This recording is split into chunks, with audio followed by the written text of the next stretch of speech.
اما مرحله بعد از اینکه ما بیمارمون رو مانیتور کردیم بایستی تکلیف این قضیه رو مشخص بکنیم به عنوان گام ششم که آیا ریتم بیمار ما شوکیبل هست یا نه.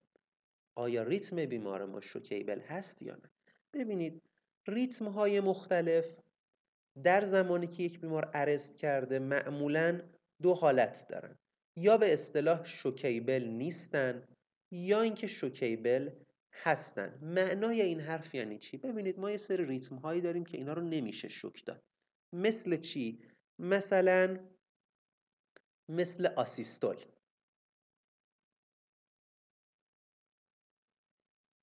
یا مثل در حقیقت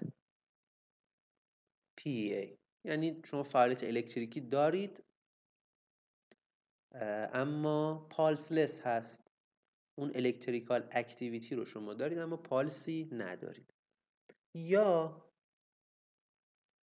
اصلا شوکیبله، مثل چی؟ مثل VF یا مثل VTAC، ventricular fibrillation and ventricular tachycardia.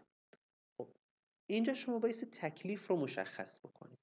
این لازمش این هست که شما یک مهارت مناسبی داشته باشید در خوندن نوار قلب و همچنین آریتمی های شایع که حالا خودش یه ویدیو جداگانه میطلبه، اما برای اینکه به قدر ضرورت از این مطلب اطلاع داشته باشیم فقط من 2 تا نوار VF و VTAC رو به عنوان نمونه خدمتتون نمایش دادم. سعی کنید این تصاویر رو برای همیشه به ذهنتون بسپرید. تصویر بالا که مشاهده میکنید یک نمونه تیپیک از VTAC هست و تصویر پایین یک نمونه تیپیک از VF. توجه داشته باشید VTAC یعنی یک واید QRS تاکی آریتمیا که نسبت QRS ها به صورت رگولار هست. این در حالیه که در VF ما تقریبا میشه گفت هیچ الگوی خاص و مشخصی نداریم. QRS ها همه واید، هیچ در حقیقت نظمی هم نوارمون نداره و کاملا یه سری خطوط کج و معوجی رو داریم مشاهده میکنیم. لازمه بدونید اگر چنانچه برای یک بیمار در ریتم شوکیبلش تشخیص ویتک گذاشته شد بایستی دستگاه خودتون رو روی 100 ژول برای شروع البته شارژ بکنید و این 100 ژول رو به صورت سینکرونایز به مریضتون بدید. اگر هم برای بیمارتون تشخیص VF گذاشتید این عدد با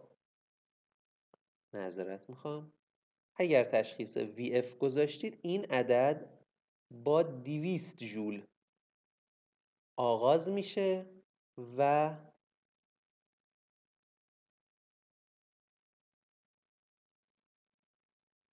آسینکرونایز به مریضتون شوک میدید. این رو همیشه به خاطر بسپارید.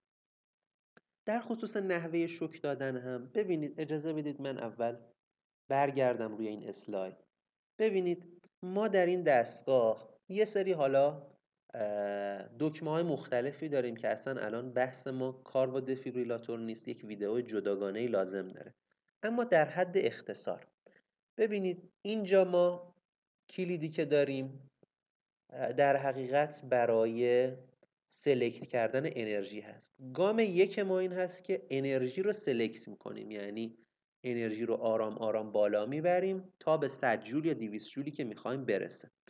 بعد از اون گزینه شارژ رو در حقیقت کلیک میکنیم و بعد از اینکه شارژ شد پدل ها رو در نقطه مناسب قرار میدیم و عملیات دشارژ رو انجام میدیم. توجه بفرمایید اگر چنانچه برای بیماری تشخیص ریتم شوکیبل گذاشتید و برای بیمار شوک دادید بلا فاصله بعدش نبایستی مانیتور رو چک بکنید، بلکه بایستی به مدت حداقل 2 دقیقه CPR رو ادامه بدید و بعد از اون ریتم رو ارزیابی بکنید. چنانچه باز هم ریتم بیمار شوکیبل بود، یعنی شوک دادن شما با موفقیت همراه نبوده، میتونید هر بار بین 25 تا 50 ژول به انرژی قبلی خودتون اضافه بکنید. خب این تصویر هم که مشاهده میکنید محل قرار دادن پدل هاست. ببینید پدل ها، هر دستگاه دفیبریلاتور 2 تا پدل چپ و راست داره. این پدلی که مشاهده میکنید، این پدل، حالا اسمشو بذاریم پدل شماره 1، بهش میگن پدل استرنوم. حالا رو خودش هم نوشته، کلمه استرنوم رو اینجا نوشته. و پدل شماره 2 پدل اپکس هست. این که با دست چپ کدومو بگیریم با دست راست کدومو بگیریم مهمه، یعنی چپ و راستش فرق میکنه. شما پدل شماره 1 رو در این نقطه بایستی بگذارید، یعنی در سمت راست استرنوم زیر کلویکل، و پدل شماره 2 رو هم بایستی در واقع در زیر نیپل بیمار بگذارید. جالب توجه بفرمایید در خود پدل ها هم همون امکاناتی که داخل دفیبریلاتور بهتون نشون دادم وجود داره. یعنی شما میتونید از همین قسمت بحث سلکت انرژی رو انجام بدید و از طریق این دکمه دشارژ رو انجام بدید. توجه بفرمایید قبل از اینکه به بیمار شوک بدید حتما برای جلوگیری از آسیب‌های پوستی بایستی از ژل استفاده بکنید. خب بریم در مرحله بعدی. مرحله بسیار مهم مرحله استفاده از داروهاست. ببینید ما در گام هفتم میخوایم برای شما یک سری از داروهای مهمی که در عملیات CPR مورد استفاده قرار میگیرن رو توضیح بدیم. ببینید داروهایی که در CPR استفاده میشن مختلف هستن. شایع ترین دارویی که استفاده میشه داروی اپینفرین هست. از دیگر داروهایی که میتونیم اسم ببریم در حقیقت داروی مثلا فرض بفرمایید لیدوکاین، دیگه مثلا فرض بفرمایید آتروپین. داروهای دیگه که در CPR استفاده میشن آمیودار. ببینید دارو زیاده، خب بذاریم و غیر. ببینید دارو زیاده، اما طبق آخرین پروتکل هایی که در واقع اومده مثل پروتکل آها، امریکن هارت اسوسییشن، اون دارویی که در CPR استفاده می شود به صورت پروتکل یکی اپینفرینه و دیگری آمیودارونه. در خصوص آتروپین تقریبا میشه گفت دیگه استفاده نمیشه در CPR، یعنی داخل پروتکل جدید اصلا نیست، اسمی ازش نیومده. در خصوص لیدوکاین هم ببینید لیدوکاین در واقع یک جایگزینی برای آمیودارونه. یعنی شما پروتکل آها رو که مطالعه بفرمایید اونجا نوشته انتخاب اول ما آمیودارونه در صورتی که در حقیقت نشد یا هر چیزی عبارت اور رو آورده، یعنی این یا حالا اگر نشد مثلا شما میتونید از لیدوکاین استفاده بکنید. لذا اینطوری یاد بگیرید کلا ما داروهایی که برای CPR داریم اینو کلا از ذهنتون پاک کنید. یعنی لیدوکاین نداریم مثلا فرض کنید، آتروپین نداریم، کلا هیچی نداریم دیگه. فقط شما فکر کنید یه اپینفرین داریم، یه دونه هم آمیودارون، دیگه ذهن خودتون هم درگیر سایر مسائل نکنید. خب بریم یه معرفی جزئی داشته باشیم در خصوص داروها. اولین دارویی که بایستی در موردش صحبت بکنیم اپینفرین هست. اپینفرینی که در CPR بایستی استفاده بشه طبق پروتکل آها بایستی 1 میلی گرم اپینفرین هر 3 تا 5 دقیقه به بیمار داده شود. چجوری داده شود؟ از طریق آیوی. آیا تنها راه تجویزش آیوی؟ نخیر، از طرق مختلفی میشه اپینفرین رو به بیمار داد، حتی از طریق لوله تراشه بیمار، از طریق اندوتراکیال تیوب هم میشود به بیمار داد. البته دوزاش فرق میکنه. شما فقط به عنوان نمونه و به جهت اختصار این رو به خاطر بسپارید، هر 3 تا 5 دقیقه 1 میلی گرم اپینفرین بایستی به بیمارتون بدید. خب داروی اپینفرین که دارید عکسش رو هم اینجا مشاهده میکنید، 2 تا نوع شایعش در ایران داره استفاده میشه. نوع اولش اپینفرین با غلظت 1/1000 که شما دارید مشاهده میکنید و با حجم 1 میلی لیتر.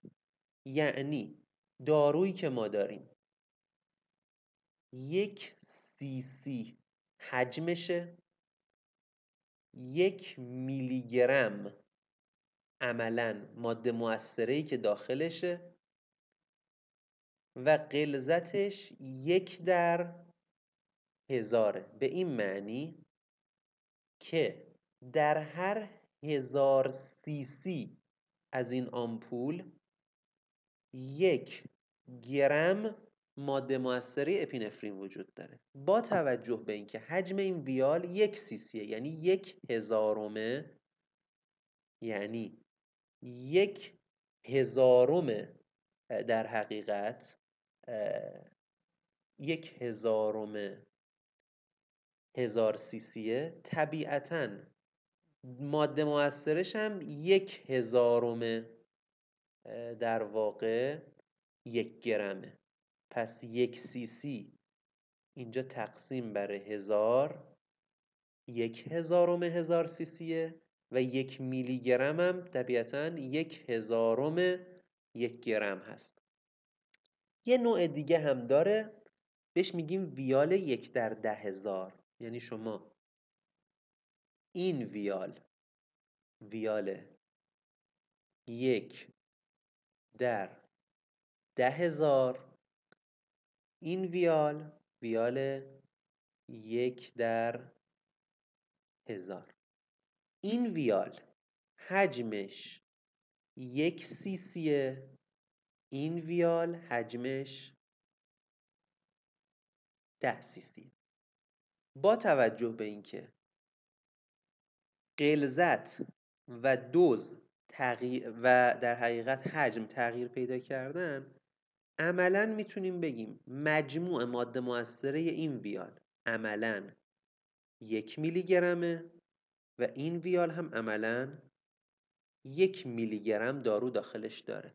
پس واضحه که این دوتا ویال به لحاظ مقدار ماده مؤثره اپینفرینشون هیچ فرقی ندارن و اون قانون کلی که ما میخواستیم رعایت بشه، یعنی 1 میلی گرم اپینفرین هر 3 تا 5 دقیقه عذرخواهی میکنم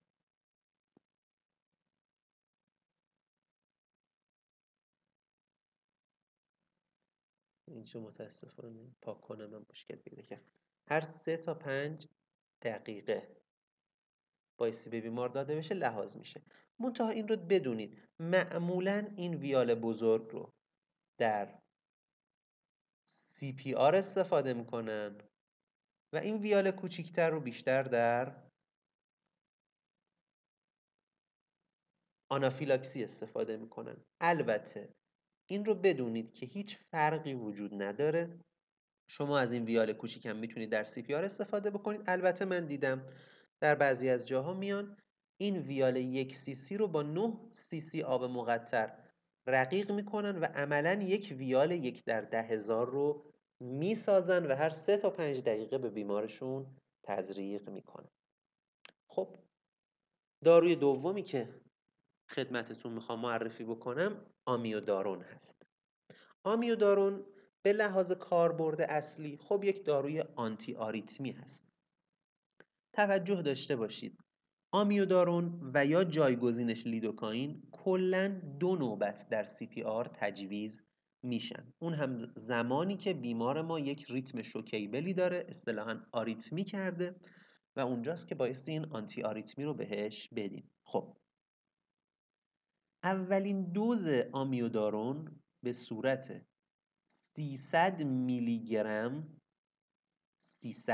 گرم و به صورت بولوس به بیمار داده میشه.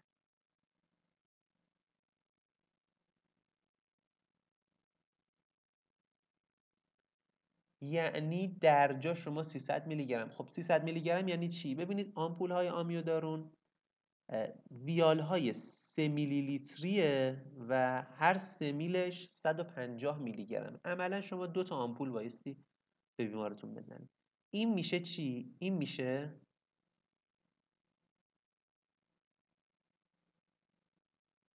فرست دوز شما. یه سکند دوز دارید، اگر که چنانچه دفعه اول اثر نکرد، دفعه دوم نصف دوز اول 150 میلی گرم، این میشه سکند دوز شما. توجه بفرمایید در خصوص لیدوکائین هم دقیقا همین قانون برقراره، یعنی شما حالا فقط دوزا فرق میکنه، 1 تا 1.5 میلی گرم پر کیجی، این میشه فرست دوز شما. توجه کنید ببینید لیدوکائین و آمیودارون رو با هم تزریق نمی کنیم و یا این یا اون، معمولا هم ترجیح ما آمیودارون هست. اگر اثر نکرد سکند دوز ما میشه اونم دقیقا نصفش، نیم الا 75 صدم میلی گرم پر کیجی حساب میکنید به عنوان سکند دوز به بیمارتون میدید، به همین سادگی. خب تا اینجای کار ما اصول کلی CPR رو خدمتتون گفتیم. میمونه یک نکته باقی مونده که حتما بایستی توجه بکنید. ببینید گاهی اوقات پیش میاد که ما تمام این اصول رو مو به مو اجرا میکنیم، یعنی سیفتی رو چک میکنیم، بیمار رو تحریک میکنیم، پالس چک رو انجام میدیم، عرض به خدمتتون چست کامپرشن میدیم، ونتیلیشن انجام میدیم، همه این کارا رو میکنیم، دارو رو میدیم، همه کارا رو مو به مو انجام میدیم، اما CPR ما موفقیت آمیز نیست یا بیمار مجددا ارست میکنه. اینجا طبق پروتکل و گایدلاین هایی که وجود داره یک سری علل بازگشت پذیر بایستی حتما مد نظر قرار بگیره. ببینید علل در حقیقت شکست CPR دو دسته هستن. یک سری از این علل ثابتن. علل ثابت یعنی چی؟ یعنی اتفاقاتی که افتاده و شما نمیتونید تغییرش بدید. به عنوان مثال مثلا بیمار رو دیر آوردن، زمان از دست رفته، بیماری زمینه‌ای وجود داشته، اصلا هر چیزی که در حقیقت شما نمیتونید کاری باهاش انجام بدید. اما یک سری از علل هستن، یک سری از این دلایل هستن که اینها بازگشت پذیرن یا به اصطلاح بهشون میگن reversible causes. این علل بازگشت پذیر به دو دسته معروف تقسیم شدن. این علل بازگشت پذیر 10 موردن که در حقیقت 2 تا دسته 5 تایی هن، بایستی یاد بگیرید. به دسته اول میگیم 5H، به دسته دوم هم میگیم 5T. این 5H و این 5T رو حتما بایستی بلد باشید. اولین مورد از موارد 5H بحث هایپو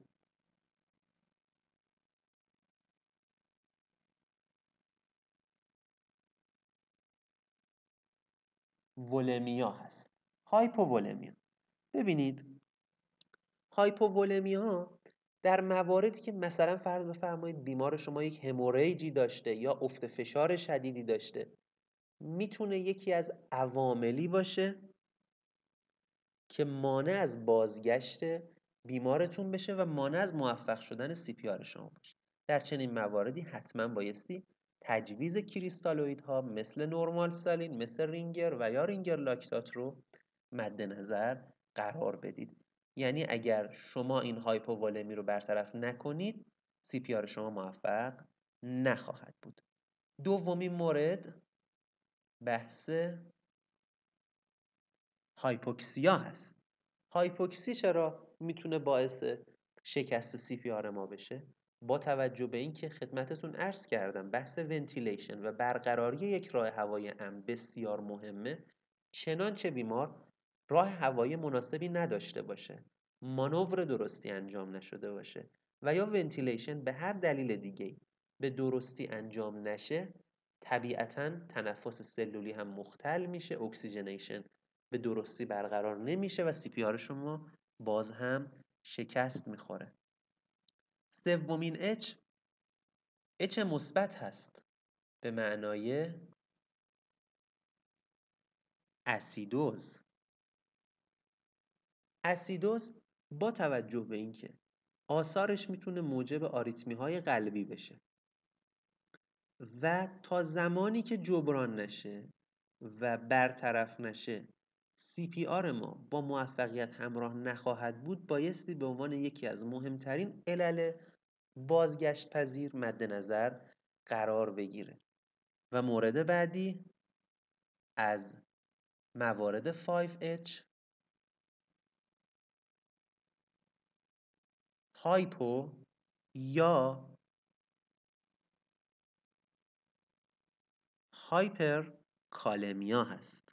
هایپو یا هایپر کالمیا.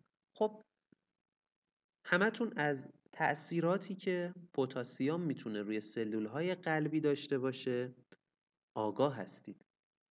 در مواردی که مثلا بیمار ما هایپرکالمی داره، با توجه به اینکه هایپرکالمی میتونه موجب آریتمی‌های کشنده بشه.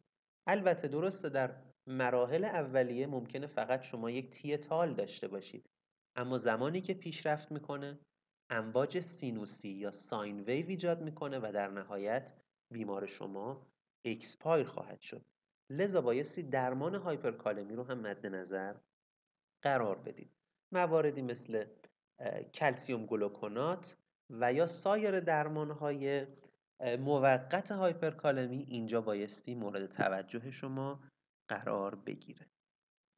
و آخرین مورد از موارد 5H بحث هایپوترمیا هست. بحث هایپوترمی بسیار بسیار بحث مهمیه. توجه داشته باشید در خیلی از مواردی که بیماران ما ارست میکنن، مثلا در مواردی که بیمار ارستش در زمینه یک غرق شدگیه، هایپوترمی بسیار میتونه کشنده باشه. اینجاست که بایستی لباسهای بیمار رو که لباسهای خیسی هستن در بیارید، بدن بیمار رو حتما خشک بکنید، گرم کردن بیمار با پتو یا سایر لوازمی که میتونه باعث حفظ دمای بدنش بشه بسیار بسیار مهم و قابل توجهه.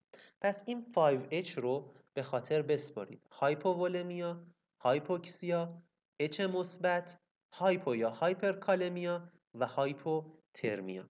اما در کنار این 5H ما 5T رو هم داریم.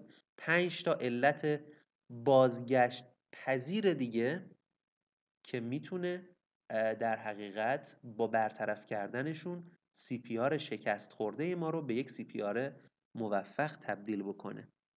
اولین مورد از 5T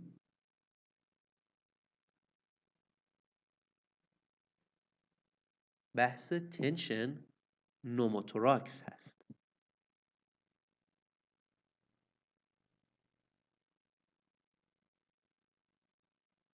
تنشن نوموتوراکس در زمینه‌های مختلفی ممکنه ایجاد بشه. توجه داشته باشید اینکه بیمار ما خودش یک بیماری زمینه‌ای داشته باشه. مثلا فرض بفرمایید خیلی از افرادی که سندروم مارفانن، افرادی که COPD هستن و به جهت آمفیزم‌های متعددی که دارن، هر کدوم از این بولاهای آمفیزماتو ممکنه به فضای پلور باز بشه. و یا حتی افرادی که در زمینه تروما دچار تنشن نوموتوراکس میشن. این رو حتما حواستون باشه. مورد بعدی بحث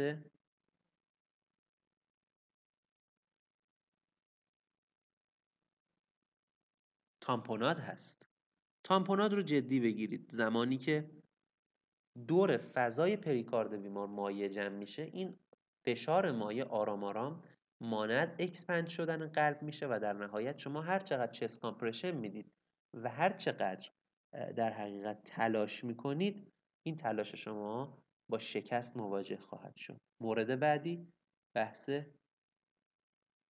توکسین ها هستن. توکسین ها رو هم جدی بگیرید. بیماری که دچار مسمومیت شده حتما به عنوان یکی از گزینه‌های گوشه ذهنتون بحث در حقیقت آنتیدوت ها رو در نظر داشته باشید و به عنوان یکی از گزینه‌ها حتما بهش فکر بکنید. ممکنه بیمارتون اوپیوم توکسیسیته باشه، ممکنه در زمینه توکسیسیته با بنزودیازپین ها باشه، ممکنه در زمینه در حقیقت مصرف الکل باشه. انواع و اقسام داروها رو شما بایستی مد نظر داشته باشید و آنتیدوتشون رو هم به بیمار بدید. و مورد چهارم و پنجم که شبیه هم هستن،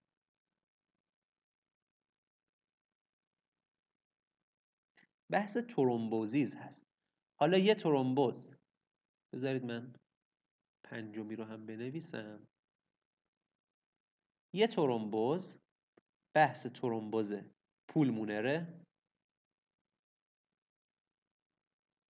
و مورد بعدی ترومبوز کرونره. توجه داشته باشید یکی از مسائلی که میتونه باعث ارست بیمار ما بشه بحث ترومبوزه. بیماری که آمبولی ریه کرده و یا دچار ACS شده، یعنی مثلا MI کرده، این بیمار حتما بایستی براش ACS ورکاپ صورت بگیره و به ترومبوز هم حتما بایستی فکر بکنیم. این 10 تا علت مجموعاً که میشه 5H و 5T حتما به عنوان علل بازگشت پذیری که بایستی بهشون دقت بکنید باید مد نظرتون قرار بگیره تا CPRتون یک CPR موفق باشه. و در نهایت خلاصه ای از اون چیزی که خدمتتون مطرح کردیم، ما در این جلسه اولا راجع به تعریف CPR و ماهیت فرایندگونه و تیمی بودن کار CPR صحبت کردیم و گفتیم اجزاء CPR مثل یک زنجیره به هم متصلن.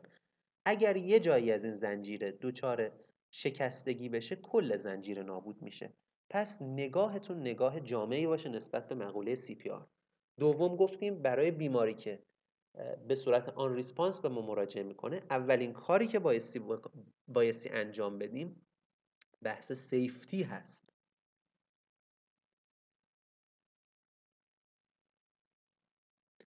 بعد از بحث سیفتی گفتیم بیمار رو تحریک بکنید. بعد از تحریک بیمار گفتیم که پالس بیمار رو چک بکنید. و در نهایت بعد از اینکه پالس بیمار رو چک کردید و بیمار پالس نداشت، چست کامپرشن رو همراه با درخواست کمک در دستور کار خودتون قرار میدید. همچنین در ادامه در مورد اهمیت ونتیلیشن، مانیتورینگ بیمار و در واقع آیوی اکسس صحبت کردیم.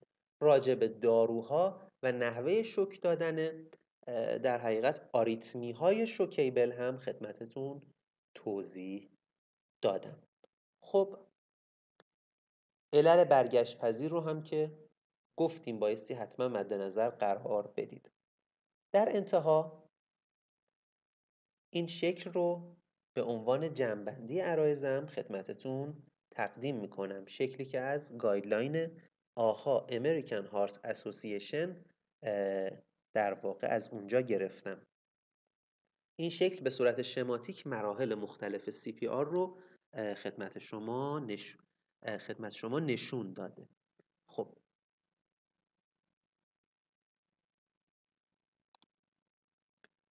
در قسمت بالای شکل همونجا که نوشته استارت CPR، خب ما ابتدا به ساکن اکسیژن رو به بیمار میدیم. توجه داشته باشید این گیو اکسیژنی که اینجا نوشته در واقع منظورش از گیو اکسیژن همون آمبوبگ هست که ما اینجا هایپر ونتیلیشن رو انجام میدیم و بحث حالا مانیتور و اینها رو انجام میدیم. اینجا بایستی نگاه بکنیم که آیا ریتم ما شوکیبل هست یا نه. در مواردی که آسیستول بود یا در واقع PEA بود اونجا بایستی 2 دقیقه CPR رو انجام بدیم. هر 3 تا 5 دقیقه اپینفرین رو داریم. بعد از اینکه 2 دقیقه CPR کردیم حالا اینجا دیگه ایروی ما از ایروی ساده به ایروی ادوانس تغییر پیدا میکنه، ادوانس ایروی، و حالا بیمار رو اینتوبه میکنیم. مجددا ارزیابی میکنیم. اگر چنانچه ریتم بیمار ما شوکیبل بود شوک میدیم، اگر چنانچه نبود مجددا 2 دقیقه CPR میکنیم. توجه کنید زمانی که ریتم بیمار ما شوکیبل هست و ما به بیمار شوک میدیم، بعد از اینکه به بیمار شوک دادیم نبایستی به مانیتور نگاه بکنیم، چون اصلا اون ارزیابی ارزشی نداره. بلافاصله بعد از شوک دادن ما 2 دقیقه CPR میکنیم و بعد از 2 دقیقه حالا دوباره ارزیابی میکنیم. اگر چنانچه باز هم ریتم بیمار شوکیبل مونده بود، یعنی اصلا ما به یه ویتکی شوک دادیم 100 جول، 2 دقیقه هم ماساژ دادیم، بعد 2 دقیقه نگاه کردیم دیدیم بازم ویتکه، اینجا بین 25 تا 50 جول به بیمار دوباره شوک میدیم. یعنی اگه دفعه قبل 100 جول دادیم، این دفعه 150 جول به بیمارمون شوک میدیم به صورت سینکرونایز. و مورد آخر بحث پایان CPR. ببینید اون چه که اهمیت داره در زمان CPR بحث خسته شدن کادر درمانه و با توجه به اصول اخلاقی، هرچند که حالا در منابع مختلف اعداد مختلفی ذکر شده، از نیم ساعت گفتن، 45 دقیقه گفتن، 1 ساعت گفتن، اون چیزی که اهمیت داره اینه که بدونیم تا زمانی که خسته نشدیم بایستی CPR رو ادامه بدیم و با توجه به رسالت ما که درمان و نجات بیماران هست بایستی تمام توان خودمون رو بگذاریم. البته مواردی مثل غرق شدگی یا مثلا حالا احیایی که در زمینه حوادث در حقیقت داره انجام میشه، خب طبیعتا ریت موفقیتشون بالاتر هست و مواردی مثل ارست قلبی خب در حقیقت میزان موفقیتشون پایین تر هست. بسیار خوب، خیلی خوشحالم از اینکه در خدمت شما بودم و در نهایت از توجه شما سپاسگزارم. امیدوارم که موفق باشید. خدا یار و نگهدارتون.